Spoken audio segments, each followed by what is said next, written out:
If you're about to buy an investment property in Australia, an apartment, a unit, a house to rent out, stop for a second, because the 2026 budget just rewrote the rules, and the villain here is the fine print most agents won't read to you. Buy an established property after budget night, and from 1 July 2027, you lose around $5,000 to $6,000 a year in tax refunds you'd have happily banked under the old system. This isn't a niche problem. Around 1.3 million Australians claim net rental losses every year, according to the Australian Taxation Office. Today we're going to do 3 things. Check whether you're grandfathered under the old rules, compare an established property against a new build, and model your real after-tax cost before you sign anything you can't undo. Here's the number that frames all of this. Around 1.3 million individual taxpayers claim net rental losses in 2021-22, totaling $3.6 billion in losses according to ATO rental property statistics. That's how widespread and how valuable this deduction has been. But here's the part nobody tells you. The government isn't abolishing it. It's quietly converting it from a yearly cash refund into a long-term deferral.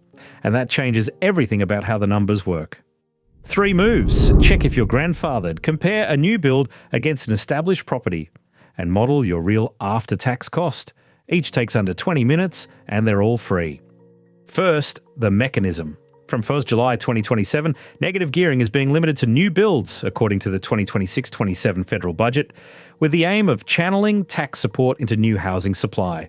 If you already hold a property, anything held before 7:30 p.m. AEST on the 12th of May 2026, nothing changes for you. But buy an established residential property after that moment, and from 4th July 2027, your rental losses can only be deducted against residential property income or capital gains, not against your salary. Let's put real dollars on it. Take a $750,000 established property at 90% borrowing, 6% interest, renting for $700 a week. Your interest runs about $40,500 a year and other costs around $5,500 against $36,400 in rent. A rental loss of about $9,600. Under the old rules at a E, then 39% marginal rate, including Medicare, that loss saved you about $3,144 a year against your wages, according to the budget and the ATO explainer. Under the new rules, that yearly refund drops to $0. Now the second layer, and it compounds. The budget also reforms capital gains tax, according to the budget papers. From 1st July 2027, the 50% CGT discount that individuals enjoyed on assets held over a year is being replaced with cost-based indexation and a 30% minimum tax on net capital gains. That matters because negative gearing only ever made sense on the promise of a lightly taxed gain at the end.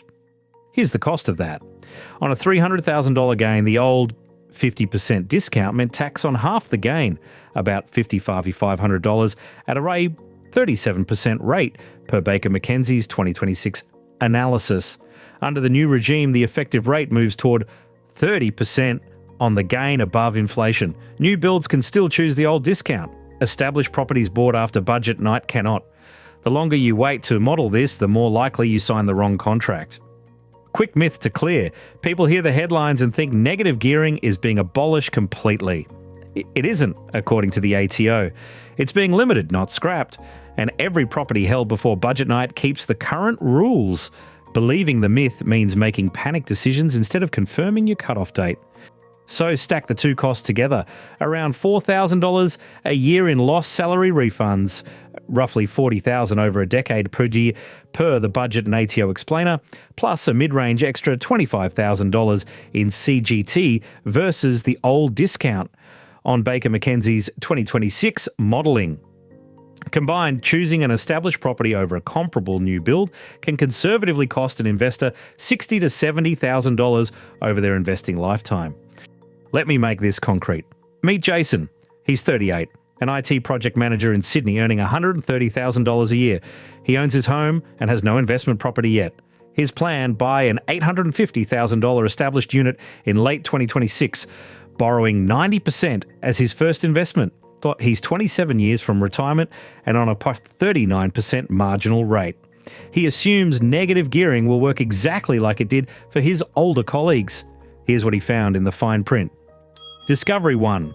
$456 a year. Gone. On an $850,000 purchase with a $765,000 loan at 6%, renting at $800 a week, Jason's rental loss is about $10,400.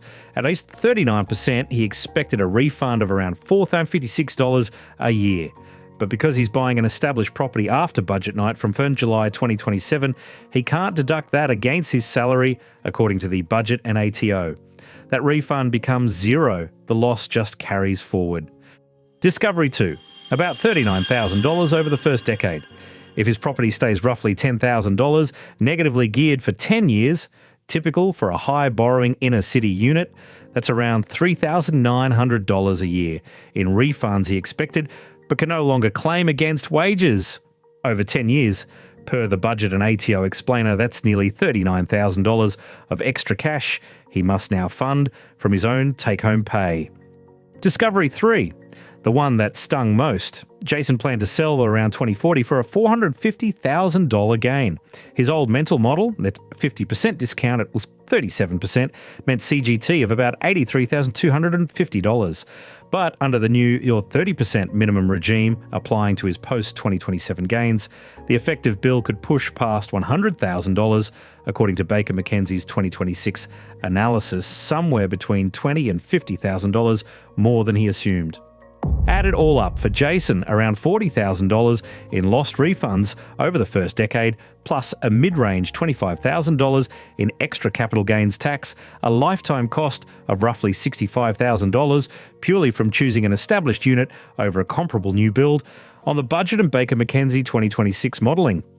So, could this be you? 3 signs. 1. You're planning to buy an established rental after May 2026. 2. You're quietly counting on a yearly tax refund to help fund the loan. 3. You haven't checked whether buying a new build instead changes the maths. If any of those apply, run the 3 moves before you sign. 3 moves. Let's do them, and each one is free. Move 1. Confirm whether you're grandfathered. This is general information, not personal advice. But the date that decides everything is 7:30 p.m. AEST on the 12th of May 2026. Anything you contracted before that keeps the current rules, open the budget 2026-27 tax reform page and the ATO's reforming negative gearing and capital gains tax page and find exactly where your purchase date sits. Open the budget tax reform page, negative gearing section, note your contract date against 7:30 p.m. AEST, 12th of May 2026, then cross-check it on the ATO reform page. What good looks like? You know with certainty whether you're under the old rules or the new ones. Move 2. Compare a new build against an established property. New builds keep full negative gearing against your wages and let you choose the poor 50% CGT discount. Established properties bought after budget night get neither. Run the same loan and rent across both options. The tax difference can be tens of thousands of dollars over 10 years. Run the same loan and rent for a new build and an established unit. Apply the salary offset refund to the new build only. Then compare 10-year after-tax cash flow side by side. What good looks like? You can see the full gearing gap in real dollars, not headlines. Move 3. Model your real after-tax cost. Don't assume the old $200 a week net figure. Without the refund, Jason's after-tax drain is closer to $400 a week, about $4,000 more a year. Sit down with a registered tax agent, plug in your interest and all your property costs, and set that salary refund to zero if you're post-budget. List every cost: interest, rates, body corporate, insurance, management, maintenance. Set the salary refund to zero for a post-budget established buy. Then stress test the weekly cash you'd have to fund yourself. What good looks like? You only proceed if the cash flow works without any refund. Why now? Because the dates are locked. First, 7:30 p.m. AEST on the 12th of May 2026. Budget night, the cut-off that protects everything held before it, according to the budget papers. Second, 1st July 2027, when negative gearing is limited and the 50% CGT discount is replaced. And third, that same 1st July 2027 date, when the indexation plus June 30% minimum tax starts applying to new gains. The window to lock in the old rules closes at budget night. After you act, confirm 3 things. You should see your contract date logged against the 12th May 2026 cutoff. Confirm your projection assumes zero salary refund if you're buying post-budget. And if the weekly cost still works without that refund, then, and only then, proceed. Everything here comes from the 2026 Styles 27 budget papers, the ATO's reform guidance, and Baker McKenzie's analysis. All the links are below. So now you know the fine print. Negative gearing isn't abolished. It's been quietly converted, and the date you buy decides your fate. Next, we break down the new build loophole that keeps full gearing. If reading the fine print before you sign sounds useful, subscribe. We do the reading so you keep your money.